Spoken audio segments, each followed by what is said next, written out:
So now we have Alexander Norton performance. Hello everyone. I know we had fun, but it's time for seriousness. I can't do that very well. But I've been thinking about ghosts, okay? And actually, I was thinking, as a pre-note to this, I was in the bath today because I had a headache, okay? And I was thinking about, like, the fact that I'm young, right? But I don't have a will. I never wrote a will. And I know it's morbid. It was just a thing and just think in the bath. And I was like, why don't I have a will? Death, I don't know why. I'm just thinking about that right now. Okay. Silence. That's how you silence a room. All right. Everyone's like, I don't either. Exactly. Yeah.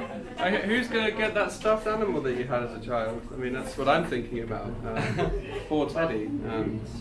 Yeah, we'll see. That's another development.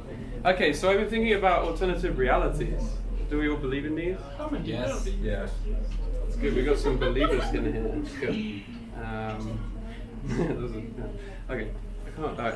So I've been making some questions, and I'm going to ask some questions. So if you're okay at having a question, just put your hand up, and I can ask you questions. And you don't have to answer all of them. I'm just to get an idea of how this reality thing works. So as a precursor, as you make decisions, the previous existence continues living on, but you cannot access it. It's versions of people living in alternate realities. So questions are: what was your last reality? Well, number one. Number two, can you see it? Number three, do you sometimes come across it in a dream? Number four, do you miss this reality? When that reality left, how did it feel? Number six, what reality do you feel you're in now? Number seven, how many realities have you experienced in your current lifetime? And then I have what I think and how I feel. Is anyone interested in answering these questions? Sure. I can answer them myself if you want, as an example. And then you can see how deep Maybe you you want. can read out the question and then someone can answer one. That's a good one. That's good. Hmm? Oh yeah, that's good. That's good. Okay. Number one then. Okay. What was your last reality? Ian. Perhaps. Perhaps you have noticed that my voice has changed a little bit. Oh yeah. But hopefully you will all get used to it. Uh-huh. No, I'm just kidding. Beautiful voice. So I would say that my last reality, it's hard to say really like last reality, but if perhaps we're talking about previous lives, or yes, previous realities, I have some conviction that I was a passenger on the Titanic. Indeed. Yeah. If I'm going to delve into that or entertain that thought at least. Do you have like flashbacks from that? Not necessarily, but I've throughout my entire life I've dreamt extremely much about ships and boats and and I am obsessed with the Titanic. Okay. Did you survive? I don't think so. I do not think that I survived the sinking of the Titanic, unfortunately. Are you like related to that Spirits, the Celine Dion ghosts from the song? So you've actually answered quite a lot of questions. Can you see it sometimes in your dreams? And do you miss this reality? Well, Or has the ship sailed?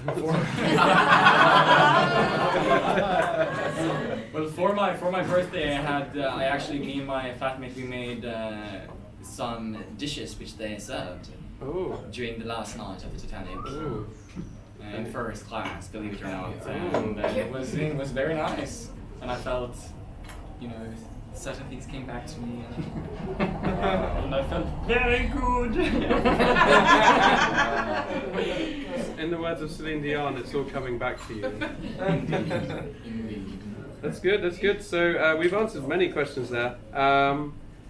When that reality left, how did it feel? Or has it ever left you? It felt very strange. Very strange. Very strange. But yeah, I imagine it would be. Of course. All right, and let's end on because we've Just go ahead, please. You're tripping me out. It's great. How many realities have you experienced in your current lifetime? Are you asking me? Oh yeah, why not? You know. I've Please, someone else now. Someone Okay. I've experienced quite a few. Okay, how many? Oh, yeah. Maybe at least 7. At least 7. Okay. Once I was in Egypt, once I met myself in a mirror with my friend, he also met themselves, their mirror selves. There's a few DMT experiences. Like, you know, Okay. several. Okay. It's like Enter the Void in a way. That's cool. Okay. Well, maybe. Can I answer them? Is this interesting for you to me to answer them? Ah, no, please don't. It's great. No. I really like cackles. It's really fun. That was an ironic humor segment. It was great. It was Money Mark over there. It's cool. Money Mark. I'm on the clock. Okay, so what was my last reality? Well, my last reality was living under the guise of a boy. So that was the first one. And it's a weird reality growing up in England, being an alright mate kind of person. And as you can see, it hasn't really left me yet. Can I see it? Yeah, in a lot of my behaviour, actually. And the realities very much blend, and that's something I've been noticing a lot. I completed GTA San Andreas on my phone. And that was definitely a reality. That, no, everyone needs that's a really hard game to complete. On the phone, you know. I got an iPhone 7 just for that experience. You know? Alright.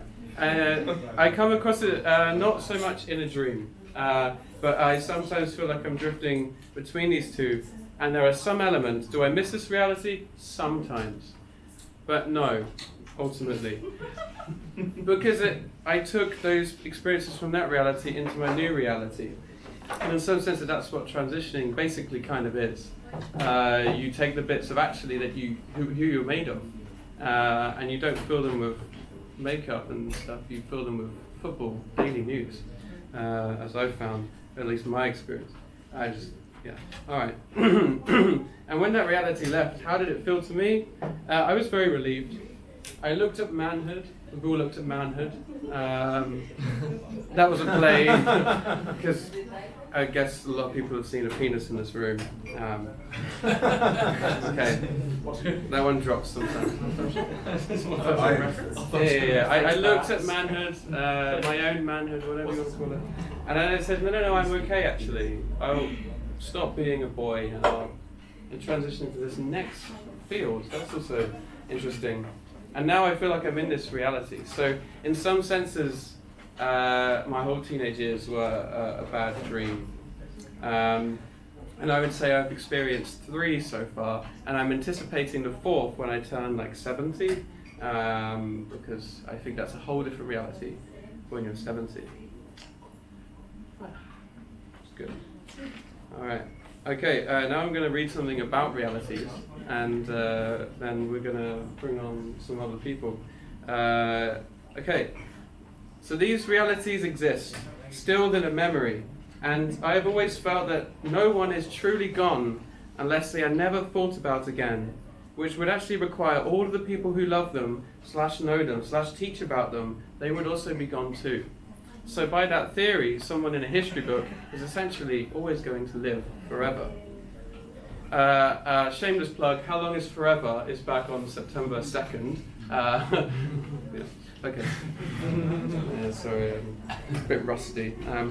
If someone is in history or a record of a text hidden in a box in the museum somewhere, if someone commits awful crimes, also they would be eternal, essentially. If someone changes the world, if someone has a large family, i.e., I don't know, I'm not the obvious family I'm not going to say, but I don't know, like Bill Clinton probably won't be forgotten. The other one, unfortunately, won't either. They will always live on as a spirit, and and in the memories of others. So they could live in the sky. You could be Bill Clinton reincarnated. Sorry, you're not Bill Clinton reincarnated. You're Miss Sanford in real life. They could live right next to you. They could sit next to you here. They could be sat next to you. So you could be sat next to your alternative reality here. But their home is in your mind. So you create them and exist them to be real in your mind. and they sit there when they are not roaming around. They become ghosts within our own imaginations, and their stories never leave us unless we too leave the earth. So, in the question, are ghosts real? For me, this is my response. Not quite in the sense that we see ghosts in Ghostbusters, or, oh my god, did you just see that? Oh yeah, it was a fly, or something like that in the paranormal investigations. They don't, in my mind, don't exist that way, but there can be no doubt that the spirit leaves its traces in everything that that person touched, i.e. the building that they inhabited, or an object. And we see that within haunted dolls and demons and stuff. That narrative comes from there. And energy, ultimately, although carbon passing through is not manifesting itself within our own framework, but they are always here, and they never leave, because we always store them within us. So I guess in that sense, just be nice, and everybody will remember you for the right reasons. So that's that performance, and that actually would kind of spark this whole idea that I wanted to do. Yeah, that's that. Cool. Yeah.